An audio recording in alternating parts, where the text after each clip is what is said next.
She broke the glass ceiling, we said, when she went to be the senior minister of the Riverside Church in New York City. And then the glass cut her on the way down.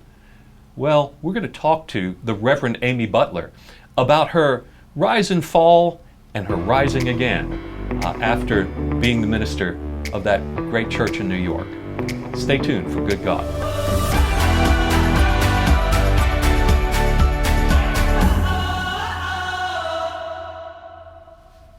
Welcome to Good God, conversations that matter about faith and public life. I'm your host, George Mason, and I'm here with my dear friend, the Reverend Amy Butler. Amy, welcome back to the program. Thanks, George. We enjoyed a conversation in the last episode that was far-reaching about women in leadership and about what happened in your relationship to your previous church, the Riverside Church in New York. But I think let's just start out with, going back a little bit. We've known one another for, 25 years at least, yep. Right? And let's just sort of get out there that we've gotten to know each other a lot better over the last decade or so, but maybe it didn't start out all that well between us.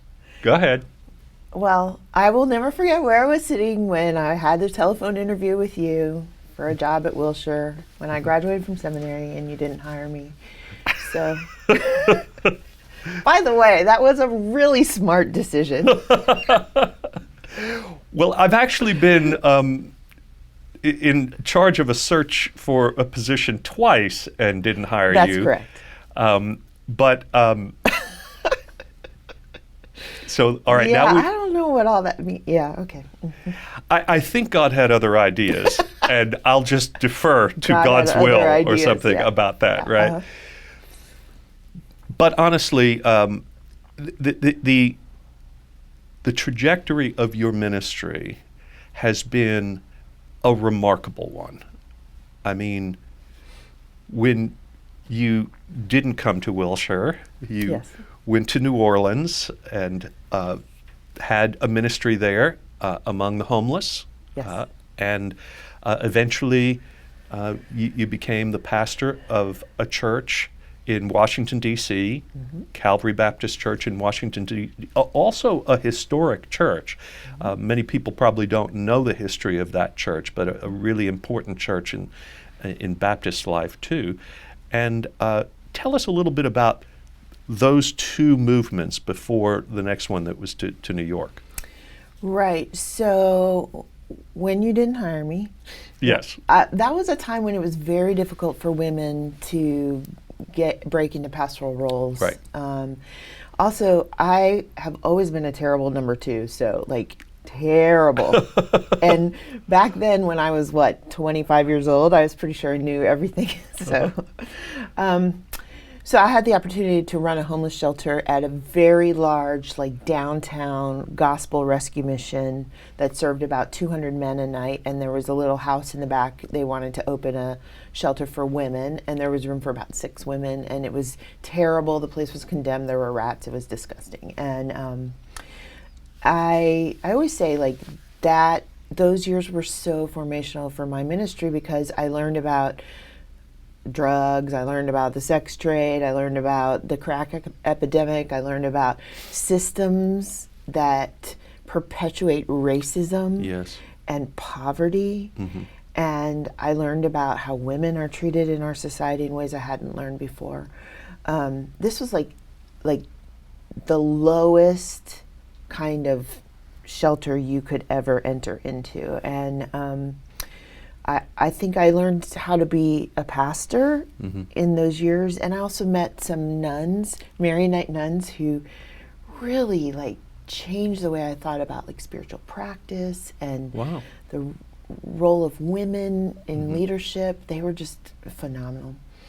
And but I always felt the call toward the parish because I thought if I could facilitate individuals finding the call of God on their lives and then going out to change the world, then my work could be amplified, right? So I had the opportunity to be an associate at St. Charles Avenue Baptist, where I learned that I was a terrible number two. And but I loved the parish and that whole idea of beloved community and who we can be in the world together. And that's when I started looking for a pastorate, and Calvary and I met each other, and I went to Calvary and was there for 11 years. Right. Some of which were very, very difficult because I went when I was 32 and also felt like I knew everything. But institutional change is really hard. Right. And shifting a whole community's way of thinking is difficult, isn't it, George? Well, yes, I came to Wilshire when I was 32, and just now celebrating 30 years here. And yes, it is. It is a long process that has moments when you take big leaps, but most of the time it's about gradually moving attitudes and helping people make changes and until it feels normal, right? And I think most change happens well in churches when people aren't completely aware that it's happening, that it's just following their best instincts about what God wants for them. And leadership is helping them to recognize that and move toward it. But there are moments, right, when we have to have very big decisions. So 3 years ago here, of course, we made the decision to, remarkable to say so, to treat everyone equally, regardless of sexual orientation or gender identity. And that was very pivotal. It wasn't something we could do incrementally. Right. It was something that took a decision. Similarly, about 28 years ago, we decided to ordain women. And so things like that take big moments of decision. But when the church, as you're describing it, when the church makes these decisions, what impact does that have on society? It feels to me like over time we undervalue the modeling role that congregations have for the larger society. Right. Well, I'll back up a little and say, churches cannot make these big shifts or small shifts without the strong relational leadership of a good pastoral leader. I mean, your people will step into the fear of the unknown because they trust you. And that's what happened at Wilshire 3 years ago. And I have great admiration for you for taking that risk and doing the right thing. Thank you. I think the church just cedes that responsibility of being a model for society over and over and over again. Yes. I would always say at Riverside, we cannot proclaim all of these big calls for justice and love and fairness if we do not do it inside the walls of our church. Right. So here is where the hard work begins, because our witness has no integrity if we do not live it inside the walls. When I left Calvary, it took them 3 years to call new pastors, and it was a really rough time for them and for me. I felt guilty for leaving. I loved them. It was hard. And I remember the day that they called their new pastors, who are a married lesbian couple. I got a text from a church member at Calvary who said, "We called our new pastors. We are so over you." Oh my goodness. And then she followed up with another text that says, "We could never have done this without 11 years of you loving us to get to this point." Okay, all right, that's where it was going. Yeah, and I was just like, okay. Okay. So that's the kind of incremental change that good pastoral leadership puts in place, right? Sure. I hope. Yeah, absolutely. I think it's always interesting to me that churches tend to wrestle with this question of how much culture is influencing the church and how much church influences the culture, right? And in more evangelical circles, I would say, there is a fear that a kind of Hollywood culture of values, the cultural elite, a more permissive, liberal view of the world or ways of relating to people will infect the church, and it will lose its uniqueness, its ability to speak against the culture. And yet, at the same time, there seems to be this sort of blindness about how much a culture of racial prejudice, of patriarchy, of nationalism, of the church being in service to the country, as if we are the country's spiritual guide, in a sense, but not actually guidance, but actually blessing, regardless of what our leaders say or do. There seems to be this blindness about that. And so, culture influences us either way. And the question is, how is the church, right, supposed to make a difference in the world? Ugh, this debate just drives me crazy. I think it's like the epitome of privilege to sit around thinking, how much should we be in the world? How much should we not be in the world? Yes. That just shows how much power and comfort you have to even ask that question. Okay. Number one. Number two, the church is the culture. Yes. I mean, look at what's going on in America right now. Mm-hmm. I'm embarrassed to be a Christian if you define it by what's going on Fox News. Right. That's, to me, not Christianity, and I don't want any part of it. Right. So don't give me any of this crap about like the church, the culture, whatever. It's all mixed together. Yeah. And it's sick. It's a sickness.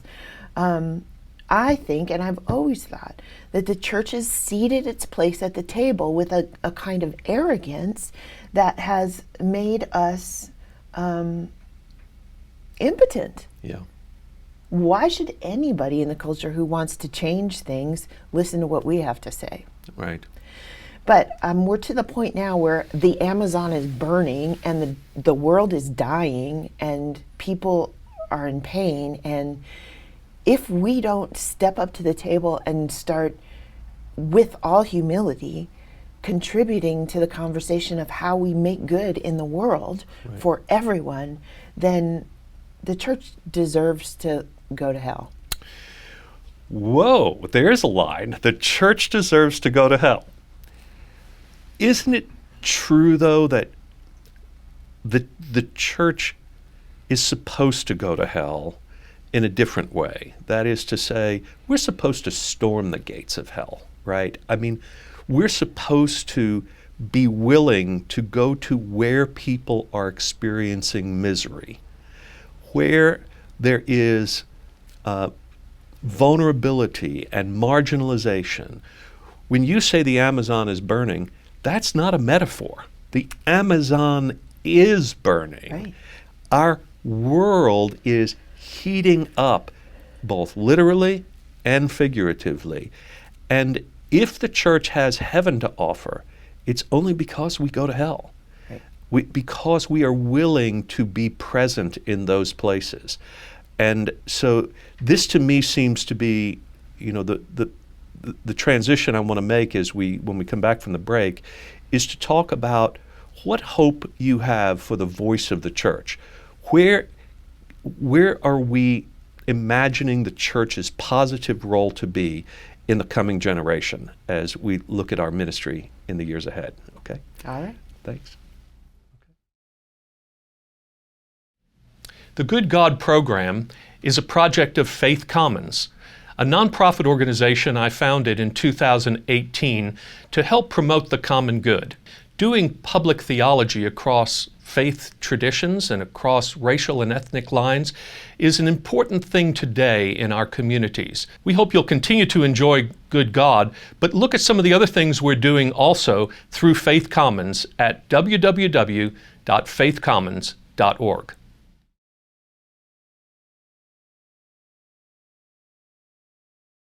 We're back with Amy Butler. And Amy, we were talking before the break about the church and its direction going forward at least the church in America, as we have understood it and as we have participated in it. Can you tease out some trajectories for us? Where do you think the Spirit of Christ is leading the church in this time? So we started by talking about my pastoral trajectory, and if you look back at my work, the homeless shelter, Calvary, Riverside, there's a common theme there, and that theme is desperation. Okay. All right. And my coach says I should talk to my therapist about that. I'm overly attracted to moments of desperation because I think those are the moments in which we finally feel the pain enough to change. Yes. And I think the church in America this next decade is pivotal. Mm-hmm. Like the transfer of capital and wealth within church denominations Mm-hmm. is staggering. I Yes. read something the other day that said this year alone, the United Methodist Church is going to close 400 churches in the city of Seattle, right? That's happening everywhere. Mm-hmm. And as you know, people are freaking out. Mm-hmm. You know, this question of like, how can we reconstruct what we had is not even really a viable question anymore. Right. Which is great. Right. I mean, we just heard news this week that the First Baptist Church of Jacksonville, Florida, is selling off 90% of its footprint. Right. Now, this was sort of a mega church before mega churches. I mean, this was a big fundamentalist, conservative Southern Baptist church that had pastors who were president of the Southern Baptist Convention and all of that. 90% of their property they're selling off. And then they're going to redo, because they're much smaller. They have much less need for all of this space.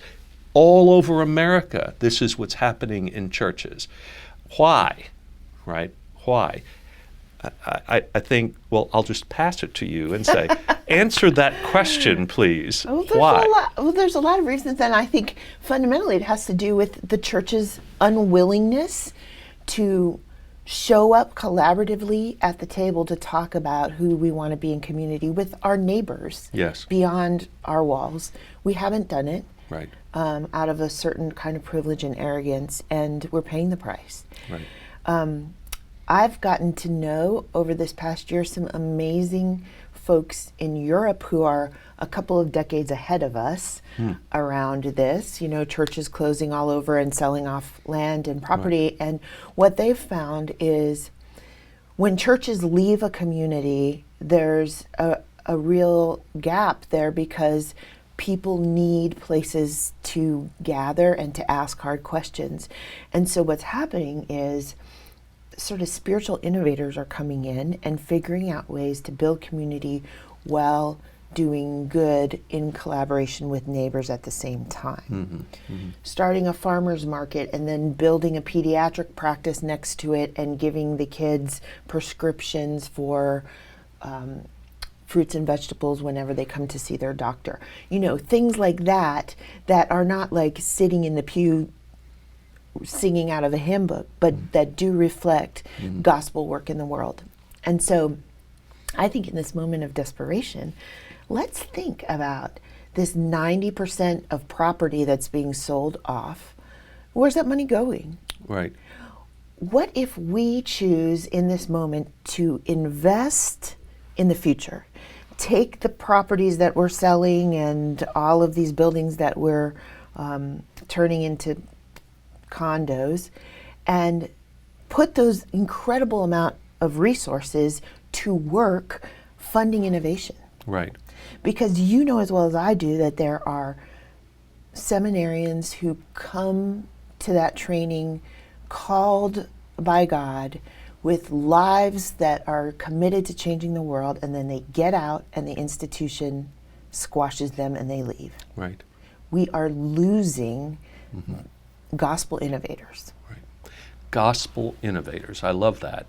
So I think we should say that the gospel part is the church's role when we bring social transformation to the fore.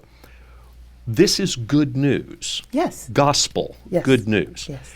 And I think we have an old dichotomy that is just so false, and that is the church should just preach the gospel on the one hand, or it's just going to do social work on the other hand. And what I think both of us have been trying to say in our ministries for a long time is that these are not two things. You don't collapse one into the other either. They have a holy synergy to them. I mean, we really are bringing a sense of God's presence and blessing and wholeness to people's lives, and an awareness of the role of being in a real relationship with God when we are engaging with people in making the world a better place as God has dreamed for it. And so when the church does that, it becomes a kind of advanced step for others to see what's possible. And then it can be scaled beyond that, right? But to be a gospel innovator means to go to those places, find those ways in which we can do something about that, and then see where that takes us, right? Yes. Yes. And we've been so afraid of that for so long, but I think now we're desperate enough maybe to try to find these future leaders and help them reimagine who the church is going to be and how the church is going to show up in the world to make things better. So that actually is a perfect segue to the question to Amy Butler. What's next, Amy? Well, I just, I want to change the world, George. Yes, and how do you plan to do that now when you have just left the pulpit at Riverside Church, the Riverside Church? You have some exciting ideas about social venture capitalism and those sorts of things, and investment. I'm still working on, healing and closure. I didn't really get a chance to say goodbye to my congregation the way that I wanted to, and so I'm still working on that a bit, and finishing up my book that will come out in the spring. And so those are projects that I'm immediately doing. But I've been asking these questions about investing in the future for some time now, and it just seems like now is the moment. There is a large group of millennial philanthropists in our country who are not investing in the stock market, who instead want to use their wealth to invest in efforts that do good in the world, and they're doing it. And they are lacking in a narrative, in some ritual, in some sustenance for keeping up their work. And wait, a narrative, a story, the rituals of it, how to maintain the sustenance of that. Sounds an awful lot like ministry. Yeah. So I'm like, so where is the church? Where is the church? So against all odds, my father thinks this is hilarious. I'll be speaking at the Social Capital Investing Conference in October in San Francisco. This is a conference that brings together the intersection of money and meaning. Money and meaning. Right. Wow, you mean money doesn't just mean something automatically? We have to think anew about this? That's right. Good. That's right. And so why shouldn't the church be in conversations about how we use our money, our resources to do good in the world? Right. The church should be at the front of those conversations. Right. And we're not, because we've been so preoccupied with surviving. Maintaining the institution. Maintaining, yeah. Yeah. Which, in defense to a certain extent of that, there are lots of little boys and girls and lots of people who need to be formed and shaped in the faith, and we want them to have a place to come, a Sunday school class to grow up in, to learn their Bible stories, and to find who they are in Christ, and what God calls us to and loving our neighbor and all those sorts of things. So yes, it would be wonderful if we could have both of those things. We're all about just preserving the institution, but also at the same time enlisting the institution in the mission of God in the world. Yes. Which is bigger than just the footprint of real estate that we have. Right. So I'm imagining in my head, so maybe 98% of these churches and denominations and institutions that are dying are going to say, no thanks, Amy Butler, you're crazy. We're just going to keep maintaining our institution until we die, and then we'll close the doors and whatever. Right. And maybe 2% of them will say, wait, there's a hopeful theological narrative? Mm-hmm. You mean our faith really is about death and resurrection? Oh, this is beautiful. Keep going. You mean Yeah. like we could send our witness forward? We could invest in the future. We could imagine a future where God's hope for the world comes to be, Right. and we could be part of it? Right. All right, let me hear more. Right. I can't tell you how many churches I feel like are on hospice. Yes. And they just, they are just in a routine, and they've watched their members die off or their neighborhood change, and they have not been able to adapt. And they just know each other, and they're in a routine about that. They are willing to just play it out until the last one is buried. And I had a man come to me. You'll love this. So our church was born out of a split with a church down the road. Shocker. Shocker, right? And so to the credit of the people who started Wilshire Baptist Church, they did not want to carry all the baggage of leaving Lakewood Baptist Church. And so they sort of made a covenant that they would think about the future and what kind of church they wanted to be, and they wouldn't react all the time. And they were only moderately successful about that, as you can imagine, because it just is what it is. But about 25 years ago now, a man named Roy Mason, no relation, was walking in the hallway. I'd known him a little bit through the years. He was a jeweler, and he was the treasurer of the Lakewood Baptist Church. And I saw him in the hallway here at Wilshire, and I said, Roy, what are you doing? He said, well, I was looking for you. I said, well, what are you doing? And he said, he pulled out an envelope from his pocket. And he said, I just closed the doors on Lakewood Baptist Church for the last time and turned over the keys. And I have in my hand a check for the value of the property that we sold, and I'm taking it down to the Baptist Foundation of Texas. He said, today, Lakewood Baptist Church is going to do more for the kingdom of God than it has done in many decades. And I just wanted someone to know.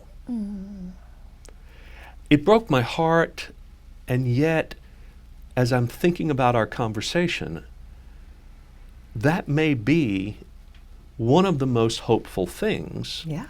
When if churches could not wait until they die, but instead say, we have assets here. Yeah. We have massive assets. How could we mobilize our assets for the work of God in the world and do it in a way that could spur well-being and give an imagination to people about what God is up to through the church? My goodness, what could happen? Right. And you might just take that next step in helping us learn that. Who knows? It might fail, but I'm not afraid of failure. I think we've learned that about you. Amy, thank you so much for being with us, for the wonderful friendship we've had through the years and continue. I can't wait to see what your next adventure will lead you to, and for all of us too. Thanks, George. Okay.